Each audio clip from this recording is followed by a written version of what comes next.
And we start tonight with some good news, because I finally found an advantage to being over 40. Yes, hair sprouts out of your ears, and yes, hangovers last a fortnight. But all you youngsters, the only chance you get to drive a Subaru Impreza and a Mitsubishi Evo 8 is on your PlayStations. Whereas me, with my wise shoulders and my hairy ears, I'm allowed by the insurance companies to take them to the best driving country in the world. Scotland.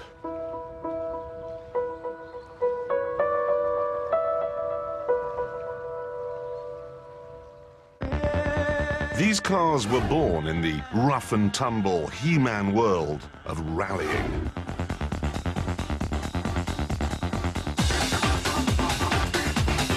With their turbocharged engines and their four-wheel drive systems, they grip and they go and they stop so ferociously that you're just left absolutely breathless. In the real world, with bumps and hedges, low-nosed, wide-bottomed Ferraris and Porsches couldn't hope to keep up with either of them. They are astonishing.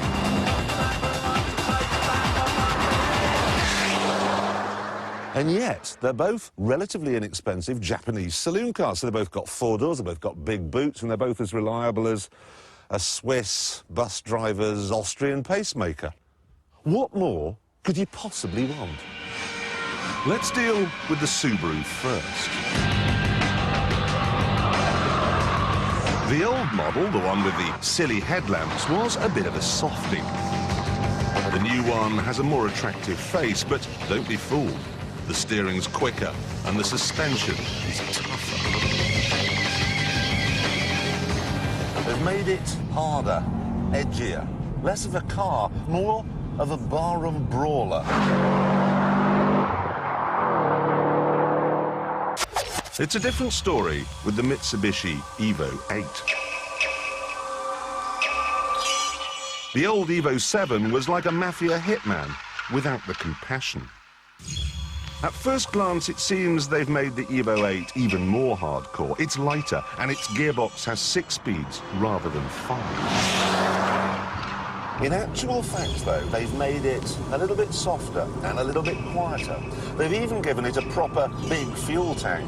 The old one used to have a Zippo in the back. You're only able to go 4 inches before you ran out of petrol. So the Subaru's been beefed up, and the Mitsubishi's been watered down. It seems then that these two cars have met in the middle. And that means I have to go out there into the bigness of Scotland and find out which one's best. Sometimes, you know, this job is very, very good.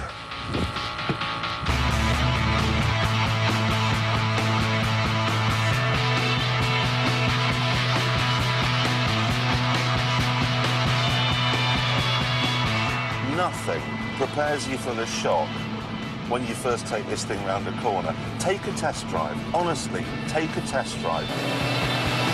You will not believe how much grip there is. You just won't. This Subaru is a hugely manly experience. The noise it makes. It's got a macho gearbox. It's got macho steering. It even smells of man. The essence of burnt clutch. Splash it on all over before going out at night for a curry and a fight.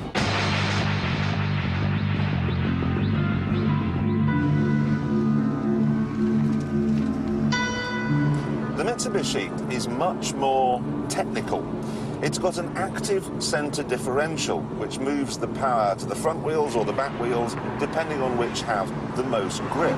All I have to do is tell it whether we're on tarmac, gravel or snow.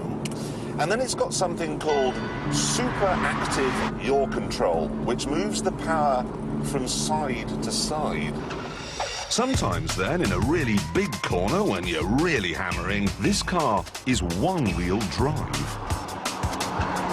So I can sum them up like this. The Mitsubishi is like an F-16 fighter, light and highly maneuverable. The Subaru is more like an F-15, a fighter bomber.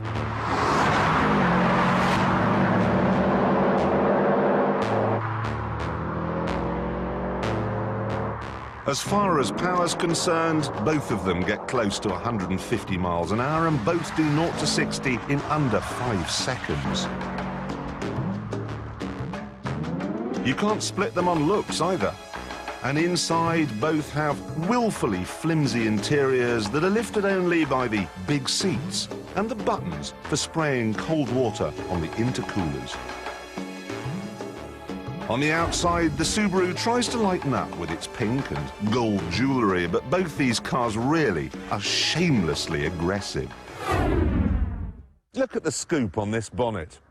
And they seem to have given the Evo so many steroids, it started to grow out of its own body. You know what these cars should be called, don't you? The Mitsubishi Did You Spill My Pint and the Subaru You Outside Now.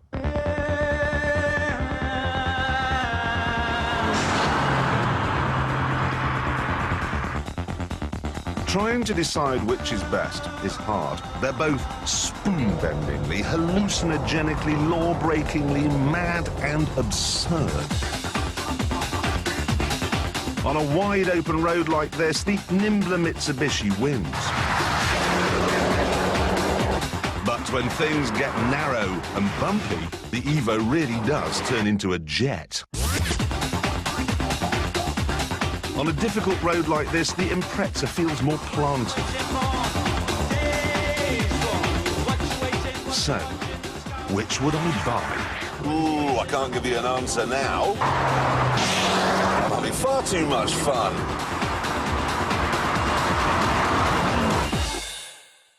So, Jeremy, what did you discover after your unnecessarily long trip to Scotland? Nothing. Right.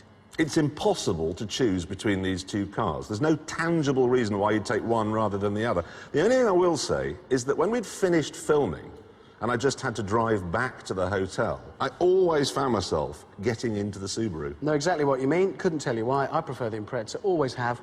No idea why. It's like, you know, I prefer dark chocolate to milk chocolate. Yeah. I prefer Bedford to Bruce Forsyth.